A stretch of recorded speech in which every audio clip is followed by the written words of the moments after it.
Welcome back to another episode of 40 Facts About the 40K Universe. I am your host, Gersh1, and you are watching One Mind Syndicate. As promised, today we are talking about the daily life on Cadia. If you're new to the channel, subscribe. We post Warhammer 40K content every single day. If you have any suggestions, comment down below.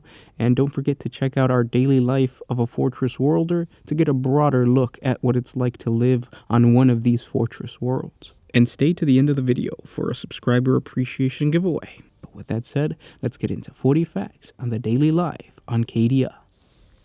Cadia was one of the greatest Imperial Fortress worlds, in charge of guarding the only known passable route to and from the massive warp rift known as the Eye of Terror, a passage called the Cadian Gate.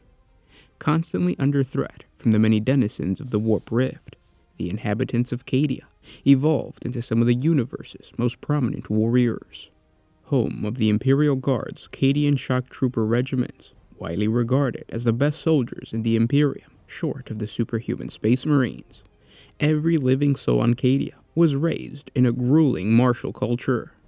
All Cadians were required to serve at least a 4-year term in the planetary military. Once service was over, they went to work in the manufactorums. The amount of military presence on the world led the civilian population to become focused on weapons production. Over 71% of the Cadian population was under arms, either in a highly skilled and very well-equipped Cadian planetary defense force that was known as the Cadian Interior Guard, or in the numerous Imperial Guard regiments drawn from the planet's people. 1 out of every 10 Cadians were recruited into the Interior Guard, regardless of their ability or achievements. As a result, some of the most able human soldiers in the galaxy spent their entire military careers on Cadia. These troops of the Interior Guard were amongst the most skilled fighting men in the Imperium, the equal of many other worlds' Imperial Guard regiments. As a result to its closeness to the Eye of Terror, the planet had a constant risk of chaos corruption, and so Cadia also maintained the Cadian Interior Guard as a defense force against the Chaos Cultist activities. A less well-known part of the Cadian military establishment, the Interior Guard, consisted of Inquisitors of the Ordo Malleus, also known as Demon Hunters, whom operated a sort of covert war for the planet's continued purity. The Ordo Malleus had been permanently second to the Cadian military, and as a result, the Interior Guard made frequent use of sanctioned psychers to root out heretics and mutants. Each one was soul-bound to the Emperor in order to be safe from the temptations of the Immaterium. These bolt magnets, as they became known by the Cadian Interior Guard, wielded the destructive powers of the warp as weapons to smite the enemies of Cadia. Guided by the Inquisition and strengthened by the Internal Guard, the Fortress world was well protected from the enemy within. As far as the enemy without, Chaos Space Marines from the Eye of Terror often made launched raids onto the surface of Cadia and had to be hunted down. These traitors would be met with the full force of the Cadian army. The bulk of the Cadian army was made up of the Astra Militarum's shock trooper regiments, with the remainder composed of the elite Kazarkin soldiers of the Ordo Tempestus, and of course White Shields, conscripted soldiers recruited at the age of 14 standard years and trained to take the place of shock trooper regiments. This combination of highly trained soldiers made the Cadian regiment the most well-disciplined and most effective army in the entire Astra Militarum. Because of its heavy concentration on military matters, Cadia's global economy was dominated by the manufacture of various weapon systems and exported vast numbers of weapons to its neighboring imperial planets, while importing very little other than food. Many other worlds used Cadian equipment to arm their own Imperial Guard regiments, which explained how the Cadian pattern of personal armor and infantry weapons had become the standard of the entire Astra Militarum. Cadia had a special and honored place in the history of mankind. It formed the one and only barrier for the predictable passage between the chaos-infested demon worlds of the Eye of Terror and Terra. It seemed that although many Chaos fleets had ventured out of the Eye, very few Imperial fleets ventured in. No battle fleet of any size could rely upon other stable passages from the Eye of Terror, and they were required to pass through the Cadian Gate. Cadia was therefore one of the most strategically important planets of the galaxy. On several occasions, the forces of chaos moved against Cadia, and raging battles were fought in the depths of space. Such huge battles were rare, but constant intrusion of chaos-raiding craft into the Cadian space was commonplace throughout the period of the Long War. Before the later imperial recolonization of the world in the 32nd millennium, Cadia was the home of a lost fragment of humanity that worshipped the four chaos gods, probably since the onset of the Age of Strife. This society was encountered by the then still loyalist Wordbearer Legion, 40 Terran years before the outbreak of the Horus Heresy. The prevalence of violet eyes amongst the populace was seen as a mark of mutation caused by the proximity of the Eye of Terror, which also appeared violet in the visible light spectrum. Civilization was eventually wiped out by the Wordbearer Space Marine Legion in the late 30th millennium at the conclusion of the Pilgrimage of Lorgar. Cadia was later resettled by Imperial humans of all creeds and genetic stock. The Cadian people of the 41st millennium were naturally tall and solidly built.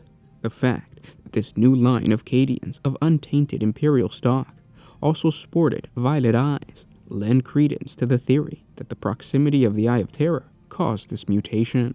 From the beginning, Cadian society was steeped in military might. The birth rate and the military recruitment rate were synonymous.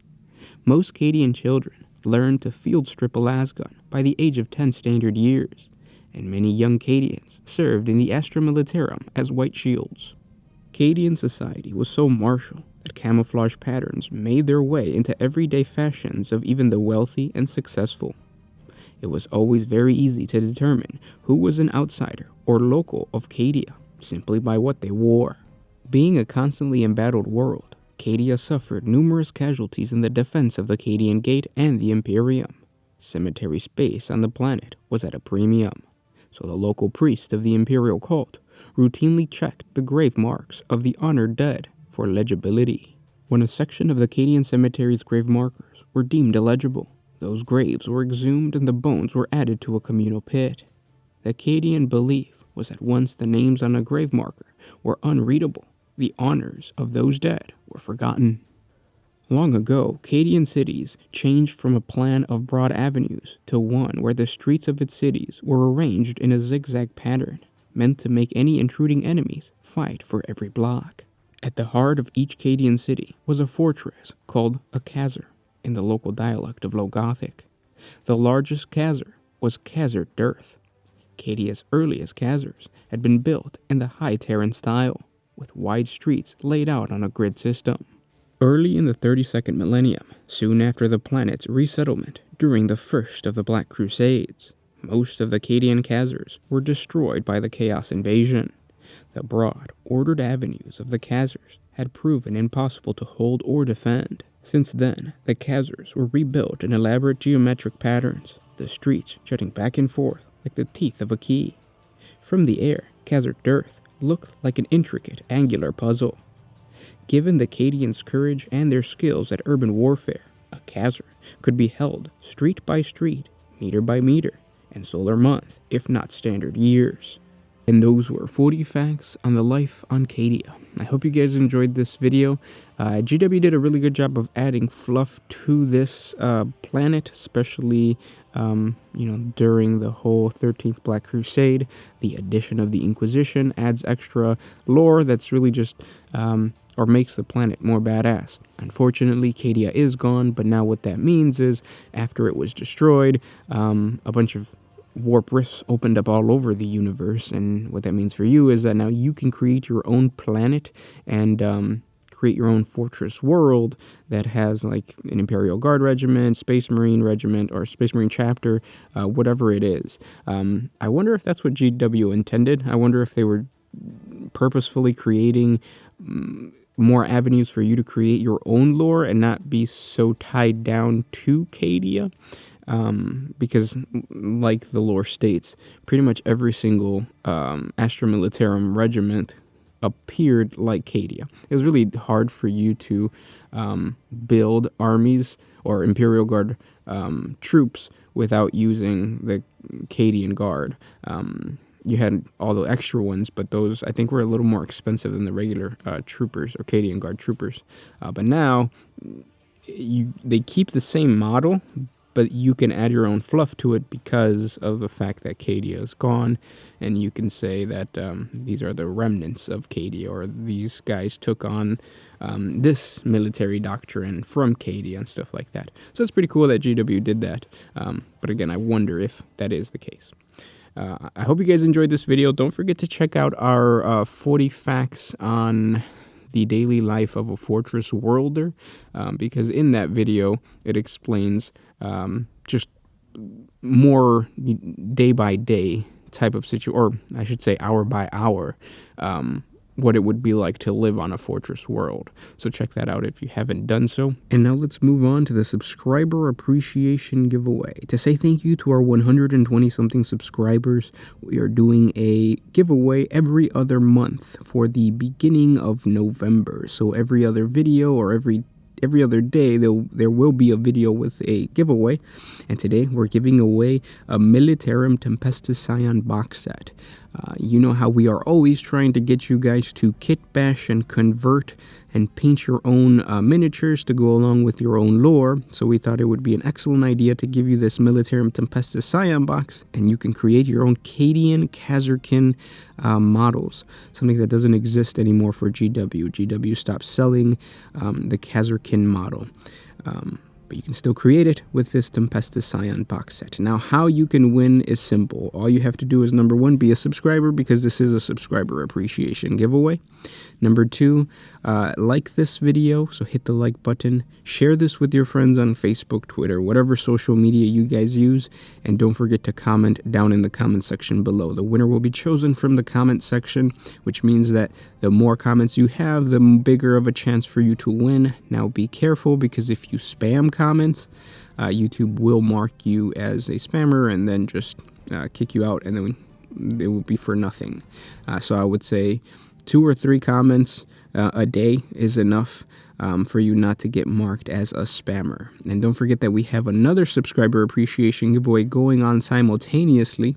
If you check out our 40 facts on the horrible realities of a sorcerer of Tzeentch, we are giving away some awesome not Rubric Marines, Thousand Suns Terminators, so you can win that over there as well.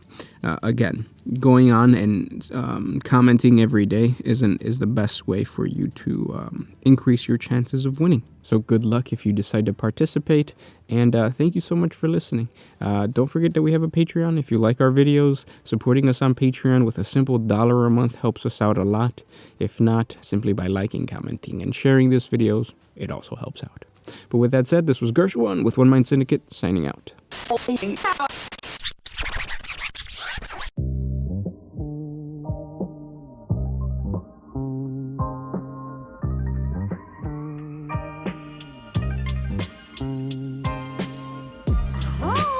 to put my freedom first in any situation.